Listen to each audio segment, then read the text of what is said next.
Hello दोस्तों, फिर से लेकर आ गए हैं नई कहानी अच्छी लगे तो वीडियो को लाइक और चैनल को सब्सक्राइब जरूर करना। दोस्तों, मैं जब भी नहाने के लिए बाथरूम में जाती थी, ऐसा लगता था कि जैसे मुझे कोई देख रहा है, जबकि घर में मेरे 17 साल के बेटे के अलावा कोई नहीं रहता था। मुझे विधवा हुए 3 साल हो गए थे। फिर जब मैं नहाकर बाहर निकलती तो वहाँ कोई भी नहीं होता था। मेरा बेटा भी अपने कमरे में पढ़ रहा होता था। एक दिन मैंने वैसे ही बाथरूम का दरवाजा बंद किया और कमरे में चली गई। अभी थोड़ी देर ही हुई थी कि मुझे किसी के चलने की आवाज आई। मैंने देखा मेरा बेटा एक हाथ में मोबाइल पकड़े और दूसरे हाथ में मेरा नाम रिया है। मेरी उम्र सिर्फ 17 साल थी जब मेरी शादी करवा दी गई, और मेरी शादी एक हादसा थी क्योंकि मेरी बड़ी बहन की शादी भी थी और मैं अपनी बड़ी बहन की शादी के लिए बहुत खुश थी। हंसती खेलती नाचती घूम रही थी। मेरी बड़ी बहन बहुत उदास थी। शादी के वक्त वह घर से पता नहीं किसके साथ भाग गई। हमें तब पता चला जब हमने देखा कि वह अपने कमरे में नहीं है। वह पर शोर मच गया कि दुल्हन तो भाग गई है, बेइज्जती हो जाएगी। लेकिन अभी यह बात बारातियों में नहीं फैली थी। मेरी बहन की सास ने तो शोर मचा दिया कि चलो वापस चलो। सब समझ रहे थे कि अगर आप लौट जाती तो हम किसी को मुंह दिखाने के लायक नहीं रहेंगे। मेरी बहनोई ने शायद पहले से ही मुझ पर नजर रखी हुई थी। फिर उसने कहा, मुझे छोटी बहन का रिश्ता दे दो ताकि आपकी भी बेइज्जती इज्जत रह जाए और हमारी भी। इसके बाद लोग जो भी बातें बनाएंगे, कम से कम आपकी बेटी की शादी मुझसे तो हो जाएगी। मेरी बड़ी बहन पता नहीं क्या सोचकर घर से भागी थी, लेकिन उसने सबको बहुत बड़े परेशानी में डाल दिया था। मेरा बहनोई शायद मुझे पसंद करता था, इसलिए उसने तुरंत यह बात कर दी। उसकी माँ उसे रोक रही थी कि ऐसा मत करो, हमें ऐसे घर में रिश्ता बिल्कुल नहीं करना जिस घर के एक बेटी भाग गई हो। ना जाने किस तरह के लोग हैं, पता नहीं इन्होंने अपनी बेटियों को कैसी परवरिश दी है। लेकिन मेरे बहनोई ने कहा, मुझसे ही शादी करना है। मेरी उम्र सिर्फ 17 साल की थी। मेरी शादी करवा दी गई और मेरा बहनोई, जो अब मेरा पति बन चुका था, मुझसे पूरे 12 साल बड़ा था। मेरी बड़ी बहन तो भाग गई, लेकिन उसने मेरी जान ले ली। ना जाने वह कहाँ थी, लेकिन मुझे ससुराल में बहुत बातें सुनने को मिली। मुझे ऐसा लगा कि जैसे मैं ही भाग कर आई हूँ। लेकिन अजीब बात यह थी कि मेरा पति मुझसे बहुत मोहब्बत करता था। वह मुझसे ऐसे रखता था जैसे उसने मुझसे मोहब्बत की, शादी की हो। मैं सारा दिन बुरी बुरी बातें सोचकर जब अपने पति के पास जाती तो मेरी सारी थकान दूर हो जाती। वो मुझसे हंसाने और मेरा बहुत ख्याल रखता। अगर मेरा पति भी मुझे बातें सुनाता तो शायद मैं अपनी जिंदगी ही खत्म कर लेती। शादी के पहले ही साल मैं माँ बन गई।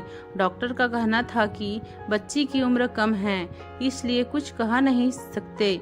मेरे पति ने कहा, यह बच्चा नहीं रखेंगे क्योंकि मैं अपनी बीवी की जान बचाना चाहता हूँ। लेकिन मेरी सास ने शोर मचा दिया और उसने कहा कि तुझे बच्चे से ज्यादा अपनी बीवी की पड़ी है। मेरी सास का कहना था कि अगर तूने इस तरह का कोई काम किया तो फिर तुम दोनों को इस घर से निकलना होगा, क्योंकि घर के उनके नाम था और मेरे घर में सिर्फ मेरी साथी ससुर जिंदा नहीं थे। मेरे पति इकलौता बच्चा था। मेरा पति बहुत परेशान रहता। मेरी तबीयत 9 महीने बहुत ज़्यादा खराब रही। गंभीर वक्त पर जब मेरे पति से पूछा गया कि बीवी को बचाना है कि बच्चे को, तो उसने कहा मेरी बीवी को बचाएं। फिर मेरी सास ने कहा कि बच्चे को बचाएंगे, पर डॉक्टर का कहना था जो लड़की का पति कहेगा वही होगा और उसी के सिग्नेचर से भी होंगे। मेरे पति ने कहा कि बीवी को बचाएं, लेकिन मेरी जान भी बच गई और मेरा बेटा भी सही सलामत था। मैं घर आ गई। इसके बाद मेरे पति ने मेरा बहुत ख्याल रखा। 2 साल बाद मेरी सास की इस दुनिया से चली गई। घर मेरे पति के नाम हो गया। मेरा बेटा उस वक्त 3 साल का था। उसने बेटे का नाम मैंने मोहित रखा था।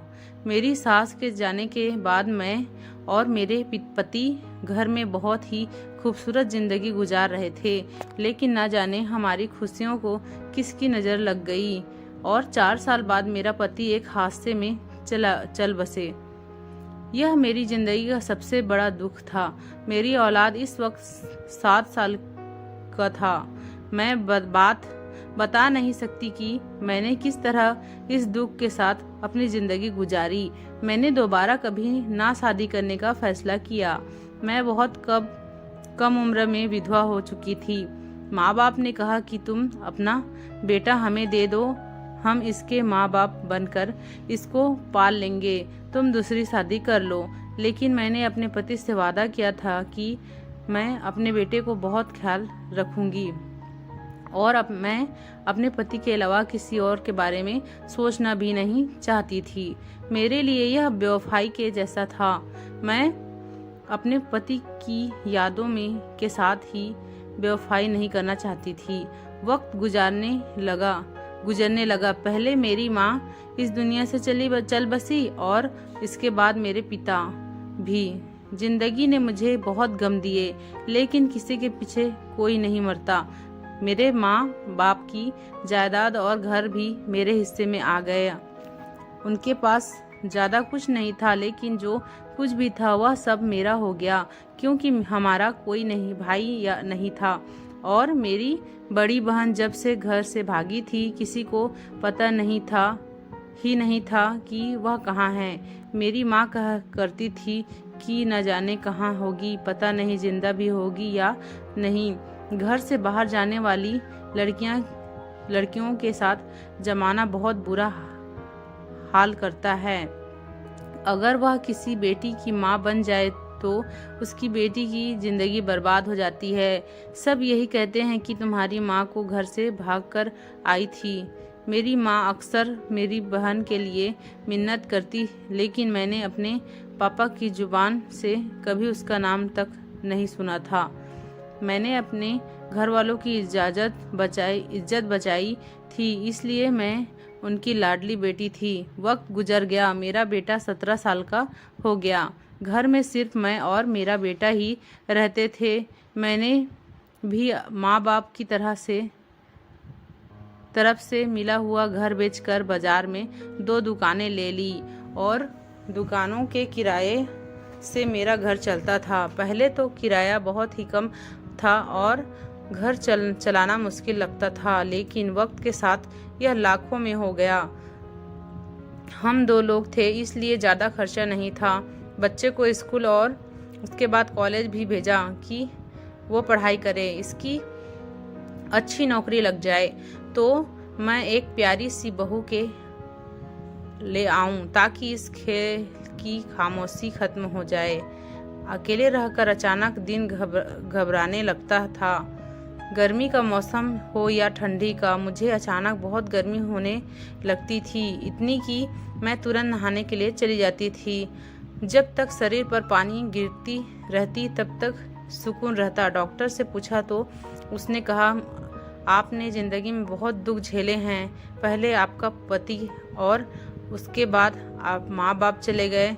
सारी ज़िंदगी बिना हमसफ़र के रही। जब इंसान को कोई बीमारी नहीं होती तो टेंशन होती है, तो वह इस टेंशन को अच्छी तरीके से झेल लेते हैं और दुनिया समझती है कि बड़ा मजबूत इंसान है, लेकिन वह टेंशन ले रहा है। कोई आसान काम नहीं होता और वह बाद में इसी तरह किसी न किसी अजीबोगरीब बीमारी की रूप में अपने होने का एहसास दिलाती है। हम इतने गम झेलने के लिए नहीं बनाए गए। गम हम इंसान को मार डालते हैं। यही कारण था कि अचानक से मेरा दिल घबराने लगता था और नहाने के लिए बाथरूम में चली जाती थी। एक दिन बहुत ही अजीब चीज़ हुई। एक रात मेरा दिल बुरी तरह घबराने लगा और मेरे पास कोई उपाय नहीं था कि मैं क्या करती। मैं बाथरूम में नहाने के लिए चली गई, लेकिन मुझे ऐसा महसूस हुआ कि जैसे कोई बाथरूम में के बाहर खड़ा रोशनदान से मुझे देखने की कोशिश कर रहा था। हमारा बाथरूम बहुत छोटा था। इसकी छत इतनी छोटी थी, उसको हाथ लगाकर छू सकते थे, इसलिए रोशनदान के अंदर झांकना कोई मुश्किल काम नहीं था। अचानक से मेरा दिल बैठ गया। मैं पूरी तरह डर गई और जल्दी जल्दी कपड़े पहनकर बाथरूम से बाहर आ गई, लेकिन आसपास कोई भी नहीं था। रात के 2 बज रहे थे। इस वक्त वहाँ कौन हो सकता था? शायद मुझे वहम हुआ था, लेकिन अगले दिन फिर से ऐसा ही कुछ हुआ और इस बार तो मैंने किसी का परछाई भी देखी। मैं जवान बेटे की माँ थी, लेकिन मेरी उम्र 32 साल की थी। आजकल तो ज़माना ऐसा है कि हमारा नियत इस कदर ख़राब हो चुका है कि सोचा भी नहीं जा नहीं सकता कि दुनिया किस तरफ जा रही है। मुझे शक था कि शायद कोई मेरी वीडियो बनाने की कोशिश कर रहा है। मैंने जल्दी जल्दी कपड़े पहने और बाहर आ गई, लेकिन वहाँ कोई नहीं था। मैं बेटे के कमरे में गई, लेकिन जब कमरे में गई तो वहाँ पर वो फ़ोन चलाने में लगा हुआ था। उसे मैंने कुछ ना बताया। वो एक जवान मर्द और इस बात पर वो गुस्सा में आकर कुछ गलत कर सकता था या कोई लड़ाई हो जाती। मैंने कहा कि मुझे लगता है कि कोई घर में घुसने की कोशिश कर रहा है। वह फौरन खड़ा हो गया। उसने हाथ में डंडा उठा लिया कि कौन हो सकता है। उसने सारे घर के हर एक कोने में देख लिया, लेकिन कोई नहीं था। बाहर का दरवाजा भी बंद था। उसने कहा, लगता है आपको वहम हुआ है, यहाँ तो कोई भी नहीं है। लेकिन मैं जानती थी कि मुझे वहम नहीं हुआ था। मैंने उससे बताया कि किसी की परछाई दिखा था, वह भी किसी मर्द का। यह बात नज़रअंदाज करने वाली नहीं थी, पर वह कौन हो सकता था? यह हरकत मेरे घर में दोबारा हो चुकी थी। दूसरे दिन फिर से मेरी तबीयत खराब होने लगी। मैंने सोचा कि होती है तबीयत खराब तो होती रहे, लेकिन मैं बाथरूम में नहीं जाऊंगी। बाथरूम के घर के आंगन में था। मेरे बेटे के कमरे में एक बाथरूम था, लेकिन वह कमरा तो मेरे बेटे का था। बार बार मैं वहां नहीं जा सकती थी। सो रहा होगा। मैं उसकी नींद खराब नहीं कर सकती थी। मेरी तबीयत बहुत खराब होने लगी। मैंने पहले आसपास अच्छे से सके लिया कि वहाँ कोई है तो नहीं। कोई भी नहीं था। बाहर का दरवाज़ा भी बंद था। मैं बाथरूम चली गई और नहाना शुरू कर दिया, लेकिन आज तो हद हो गई। आज मैंने केवल परछाई नहीं देखी, बल्कि उसकी कदमों की आवाज़ भी सुनी। मैं बहुत डर गई थी। मैंने तुरंत बाथरूम की लाइट ऑफ कर दी ताकि बाहर जो कोई भी हो खड़ा है वह मुझे ना देख सके। मैंने चिल्ला कर अपने बेटे को आवाज़ लगाना शुरू कर दी। मेरा बेटा जब बाहर आया तो मैंने उसे कहा, तुम जरूर नींद से जागे होगे, लेकिन मुझे लगता है कि घर में कोई है। वह नींद से जगा हुआ नहीं लग रहा था, वह पहले से ही जगा हुआ था। मैंने फिर से सारा घर देखा, लेकिन घर में कोई भी नहीं था। तो उसने मुझे बैठाया और कहा, आप सारा दिन परेशान रहती हैं, क्या सोचती रहती हैं, किस बात की टेंशन है? आपको मैंने कहा कि मुझे कोई वहम नहीं हो रहा। बेटे ने कहा कि घर में कोई नहीं है। मेरा बेटा इस बात पर यकीन नहीं कर रहा था। वह यह समझ रहा था कि मैं किसी टेंशन में हूँ, इसलिए मुझे इस तरह के वहम हो रहे हैं। अगले दिन मैंने सोच लिया कि मुझे क्या करना है। बाथरूम के सामने कुछ मिट्टी फेंकी और उस मिट्टी के ऊपर पानी फेंक दिया, इसलिए कि कोई वहां खड़ा हो तो उसके पैरों के निशान भी बन जाए। मैं रात को उठी और निर्मल नॉर्मल तरीके से चलती बाथरूम में आ गई। थोड़ी देर बाद मुझे किसी की चलने की आवाज़ आई। मैं नहा नहीं रही थी बल्कि चुपचाप खड़ी थी। मैंने अचानक से दरवाज़ा की कुंडी खोल दी। जो भी शख्स खड़ा है वह से भाग जाए, क्योंकि फ़िलहाल मुझे सिर्फ इतना जानना था कि यह मेरा वहम था या सच में कोई खड़ा था। मैं बाहर निकल कर आई, वहाँ पर कोई नहीं था। अंधेरे में कुछ नज़र नहीं आ रहा था। मैंने लाइट ऑन की और उस जगह देखा जहाँ मैंने मिट्टी फेंकी थी। यह देखकर मेरे होश उड़ गए, क्योंकि वहाँ पर पैरों के निशान बने थे। इसका मतलब मुझे कोई वहम नहीं हो रहा था, बल्कि मेरे घर में कोई था। यह सोचकर मेरा दिल घबरा जा रहा था कि कौन हो सकता है, कौन यह कर सकता था। मेरी तो किसी के साथ दुश्मनी भी नहीं थी। सुबह हुई तो मैंने उस जगह को गौर से देखा। मैंने कदमों के निशान देख लिए। पैर का साइज वही लग रहा था जो शायद मेरे बेटे का होगा, यानी कोई मेरे बेटे की उम्र का ही था। परेशान तो बहुत थी, लेकिन क्या कर सकती थी। मुझे कुछ समझ नहीं आ रहा था कि मुझे क्या करना चाहिए। फिर मैंने सोच लिया कि मैं बाथरूम में नहीं जाऊंगी, लेकिन कब तक नहीं जाती। यह मेरा घर था, क्योंकि मैं अपने घर में ही डर रही थी, और अगर वह शख्स मेरे घर में आ जाता है तो वह कुछ भी कर सकता था। मेरे बेटे को भी नुकसान पहुंचा सकता था। यूं तो मेरी उम्र ज़्यादा नहीं थी, लेकिन मुझसे घर के काम नहीं होते थे, क्योंकि मैं बहुत कमज़ोर थी। इसलिए मैंने एक नौकरानी रखी हुई थी जो 2-2 दिन बाद आकर काम करती थी। घर में हम 2 लोग थे, इसलिए ज़्यादा गंदगी भी नहीं होती थी, और खाना वगैरह मैं खुद ही बना लिया करती थी। एक दिन नौकरानी मेरे कमरे में पोछा वगैरह लगा रही थी। तभी मेरे बेटे ने आकर मिट्टी वाली पाँव जमीन पर रख दी। उसने कहा कि छोटे साहब, अभी तो मैंने सफाई की थी। मेरे बेटे ने हंसकर कहा, अच्छा जा रहा हूँ, और वहाँ से गुजर गया। जब वो जूते के निशान साफ कर रही थी तो मेरे होश उड़ गए। मैंने उसे रोक दिया। मैंने उससे कहा कि इसको साफ बात मत करो, और गौर से देखने लगी, क्योंकि वह पैरों के निशान तो वैसे ही निशान लग रहे थे जैसे बाथरूम के बाहर मिट्टी पर बने हुए थे, यानी कि यह उसी निशानी का प्रिंट था, वही प्रिंट जो उस मिट्टी पर बना हुआ था। क्या यह इत्तेफाक था कि मेरे घर आने वाले चोर और मेरे बेटे बिल्कुल एक जैसे जूते पहने थे, या फिर वह मेरा बेटा था? मेरा सर अचानक से चकराने लगा। नौकरानी ने मेरा हाथ पकड़कर मुझे बैठाया और मेरे बेटे को आवाज़ दी कि जल्दी आए, आपकी माँ को कुछ हो रहा है। मेरा बेटा भागा आया, मुझे पास ही एक क्लिनिक पर ले गया। डॉक्टर ने कहा कि आप बहुत कमज़ोर हैं, आप किसी भी तरह की परेशानियों से दूर रहें, दिमाग पर दबाव नहीं डालें। वहाँ से वापस आते हुए कुछ अजीब हुआ। जब हम रिक्शे में बैठने लगे तो मैंने एक औरत को देखा। उसने काला चादर लपेटा हुआ था और वह एक खंभे की आड़ से मुझे देख रही थी। मुझे एहसास हुआ कि मैं उसको जानती हूँ, जैसे वह मेरी कुछ लगती है, लेकिन मेरा तो इस दुनिया में कोई भी नहीं था। फिर ऐसे कैसे हो सकता था? मेरे बेटे ने मुझे देख लिया और कहा, घर चले, आपकी तबीयत खराब है, आपको आराम की सख्त ज़रूरत है।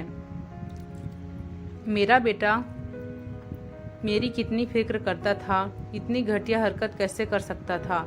इसे इस तरह की हरकत करके क्या मिलना था? वही तो मेरा इकलौता रिश्ता था। मेरा बेटा मेरा मान और मेरा सब कुछ वो ही तो था। पर जब सब कुछ अपनी आंखों से देखा तो फिर गलती की गुंजाइश कहाँ थी? समझ नहीं आ रहा था कि यह सब कुछ क्या हो रहा है। यह बात भी तो मैंने नोट की थी कि घर का दरवाज़ा बंद था, तो फिर कोई अंदर कैसे आ सकता था?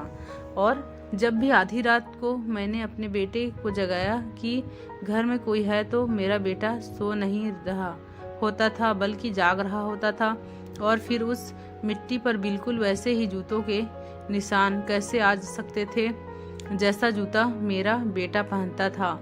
दिल मानता तो नहीं था, पर दिमाग बार बार इशारा कर रहा था कि कुछ तो गड़बड़ है। अब मुझे कुछ भी करके इस शख्स को रंगे हाथों पकड़ना था कि वह कौन है। अब मुझे एक प्लान की जरूरत थी और मुझे प्लान के तहत ही चलना था। मैंने अपने दिमाग में एक प्लान बना लिया था। अपने बेटे से बात में पूछा कि तुम रात भर जागते क्यों रहते हो।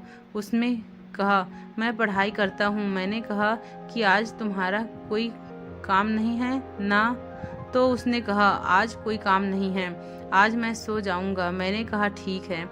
मुझे नींद कहाँ आ रही थी। मैंने थोड़ी देर बाद जाकर देखा मेरा बेटा सुकून से सो रहा था। मैं जल्दी जल्दी बाथरूम में तक गई और ऐसे इशारा दिया जैसे मैं बाथरूम में के अंदर चली गई हूँ। बाथरूम का दरवाजा, जूते और कपड़े भी मेरे बेटे जैसे भी थे।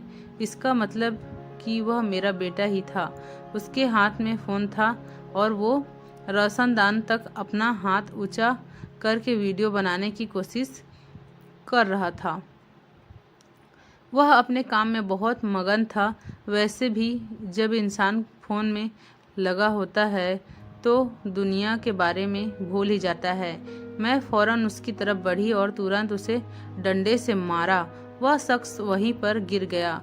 मैंने फौरन चिल्लाया और फिर मैंने देखा कि मेरा बेटा अपने कमरे से भाग कर आया और आते ही पूछने लगा, क्या हुआ क्या हुआ। मैं बता नहीं पाई कि क्या हुआ, क्योंकि मुझे तो कुछ समझ ही नहीं आ रहा था। लेकिन मेरा बेटा समझ गया कि मेरी माँ ने किसी चोर को पकड़ लिया है जो घर में चोरी करने आया था। मेरे बेटे ने मेरे हाथ से डंडा पकड़ा और इस चोर को कॉलर से पकड़ कर लिया और उसे खरीदा हुआ बरामदे तक ले आया। लेकिन जब उसके चेहरे से कपड़ा हटाई तो मेरा दिल बैठ गया, क्योंकि वह कोई मर्द नहीं, एक औरत थी। और कौन थी, मैं अच्छी तरह जानना चाहती थी। वह मेरी बड़ी बहन थी, जो मेरे ही बेटे जैसे कपड़े पहनकर, उसी के जूते पहनकर मेरे घर में घुसी थी और मेरी गलत वीडियो बनाना चाहती थी। लेकिन मेरी बहन ऐसा क्यों करेगी? मैं अपनी बहन को इतने साल बाद देखकर कभी उदास न होती।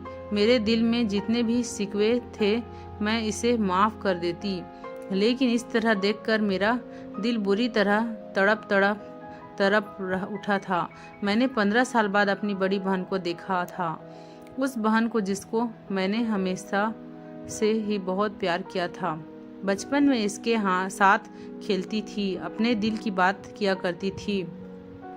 आज इसको एक गंदी हरकत करते हुए मैंने रंगे हाथों पकड़ा था। वह यह सब कुछ क्यों करना चाहती थी? मेरा बेटा इसको नहीं जानता था। इससे पहले कि मेरा बेटा इस पर हाथ उठा देता, मैंने अपने बेटे को रोका और कहा कि यह तुम्हारी मौसी है। वह हैरान रह गया। जिस औरत को उस दिन मैंने काली चादर में देखा, शायद वह मेरी बहन ही थी, जो उस दिन भी मुझ पर नज़र रख रही थी। इसकी हालत बहुत बुरी थी। वह बहुत कमज़ोर लग रही थी, हालांकि वह मुझसे सिर्फ 4 साल बड़ी थी। मैंने उससे पूछा, तुम यहाँ पर क्या कर रही हो और तुमने अपना क्या हाल बना रखा है? ऐसे पूछा जैसे जो कुछ उसने किया उसके लिए मैंने पहले ही उसे माफ़ कर दिया हो। लेकिन वह ऐसे बोली जैसे मुझे खा जाएगी। वो कहने लगी, बस बड़ी आई, मेरे हाल की फिक्र करने वाली। माँ पापा की नज़रों में अच्छा बनने के लिए मेरी जगह पर बैठ गई। मेरे होने वाले पति से शादी कर ली, उसका घर भी ले लिया और माँ बाप की सारी जायदाद भी ले ली, अपने नाम करवा ली। मेरा होने वाला पति पहले से ही तुम पर मर मिटा था, ये तो मुझे पहले ही पता था, तभी तो तुम्हारे लिए दीवाना हो गया और मैं सब कुछ जानती हूँ, तुम अकेले ही सब कुछ खाना चाहती हो। मुझे तो दूध से मक्खी की तरह निकाल दिया तुमने। अगर मैं तुमसे यह सब कुछ मांगती तो तुम मुझे कभी भी ये सब ना देती। पापा ने तो पहले ही मुझे मेरे हिस्से से निकाल दिया था, लेकिन इसलिए मैंने सोचा चाहे मैं तुम्हें ब्लैकमेल करूंगी, पर यह करती तो कैसे करती। तुम्हारे पास तो वैसे भी कुछ नहीं था, लेकिन इज्जत तो थी। 17 साल की बेटे की माँ बन गई हो तो क्या हुआ, अभी भी तुम जवान औरत हो। तुम्हारी कोई वीडियो बनाकर और फिर तुम्हें ब्लैकमेल करके मुझे तुम्हें जलील करना था। मैं आराम से बैठने वाली नहीं हूँ, मुझे मेरा हिस्सा चाहिए। मेरी बहन पागल की तरह बोल रही थी। वह बिल्कुल भी ठीक नहीं लग रही थी। कभी बात करती, कभी हंसती, कभी रोना शुरू कर देती। मेरे उसे समझाने की कोशिश की, किस किस्म की बातें कर रही हो, क्या हो गया तुम्हें, लेकिन वह मेरी कोई बात नहीं समझ रही थी। उसने चीखना चिल्लाना शुरू कर दिया, अपने आप को तकलीफ पहुंचाने की कोशिश करने लगी। वह नॉर्मल नहीं थी, वह बेहोश हो गई। हमने उसे कमरे में रखा। उसकी हालत बहुत बुरी थी। ऐसा लगता था कि वह 2 महीनों से नहाई नहीं थी। शायद इसलिए उसने मेरे बेटे के जूते और कपड़े पहने थे, क्योंकि शायद उसके पास जूते नहीं होंगे। वह सुबह को उठी तभी भी हमारे काबू में नहीं आ रही थी। ना जाने खाना खा रही थी, ना कुछ और, ना तो मुझ पर हाथ भी उठाने लगी। हम उसको डॉक्टर के पास लेके गए। वह जाकर बहुत सी बातें पता चली। उसके पास जो फ़ोन था वह भी चोरी का था। मेरी बहन दिमाग की मरीज बन चुकी थी। वह अपने बारे में कुछ अजीबोगरीब बातें बता रही थी। हमें भी कुछ भी समझ नहीं आ रही थी। उसके फ़ोन में किसी औरत का नंबर था जिसको हमने कॉल की। हमने उसको बुलाया। वह हमसे मिलने आ रही है, क्योंकि वह भी मेरी बहन को ढूंढ रही थी। वो मेरी बहन के पति की बहन थी। लड़की हमसे मिलने हमारे घर आ गई और हम बहन को भी वापस घर ले आए। उसने बताया ये लड़की हमारे खानदान भी में भागकर आई, इसलिए सबने इसको बहुत बातें सुनाई। सास ने बहुत तंग किया। भगवान ने इसको बेटी दिया, लेकिन इसकी बेटी 2 हफ्ते बाद ही इस दुनिया से चली गई। इसके बाद इसकी हालत ऐसी हो गई, इसके पति ने दूसरी शादी कर ली। घर में पड़ी रहती थी, इसको कोई बुलाता नहीं था। एक मैं ही इसका ख्याल रखती हूँ, क्योंकि इसको बहुत गुस्सा आता था। इसी तरह साल गुजर गए। अपनी जिंदगी उसने ऐसे ही गुजारी है। पागल हो गई है और हमारे घर से भाग गई। कभी मेरे घर आ जाती थी और कभी कभी ऐसे गायब हो जाती थी कि किसी को पता नहीं चलता था कि कहाँ गई। इसकी हालत बहुत बुरी है। इसने मुझे तुम्हारे बारे में बताया था। ये बहुत शर्मिंदा थी। इसको यह भी नहीं पता कि किस माँ बाप का दुनिया में से कब गए। मुझे अपनी बहन पर बहुत तरस आया। उसने जो कुछ भी किया था उसे सज़ा ज़्यादा मिल रही थी। मैंने अपनी बहन का इलाज करवाना शुरू कर दिया। उसे ऐसी बीमारी हो गई थी जिसमें उसे लगता था कि सब उसके दुश्मन हैं और वह अपना सबसे बड़ा दुश्मन तो मुझे समझती थी। लेकिन डॉक्टर का कहना था कि वह ठीक हो सकती है, इसका इलाज करवाएं। मैंने उस पर मेहनत की, उसको प्यार दिया और धीरे धीरे वह एक नॉर्मल इंसान बन गई। वो मुझसे माफ़ी मांगी, मुझे अपने सारे दुख बताएं। अब मैं और मेरी बहन एक साथ रहते हैं। मुझे मेरी बहन वापस मिल गई, इसलिए मुझे इस बात की खुशी है, क्योंकि वह मेरे खानदान का हिस्सा है। उसने घर से भागकर बहुत बड़ी गलती की, इसलिए उसको इतना सज़ा मिली। धन्यवाद दोस्तों। कहानी कैसी लगी कमेंट करके ज़रूर बताना।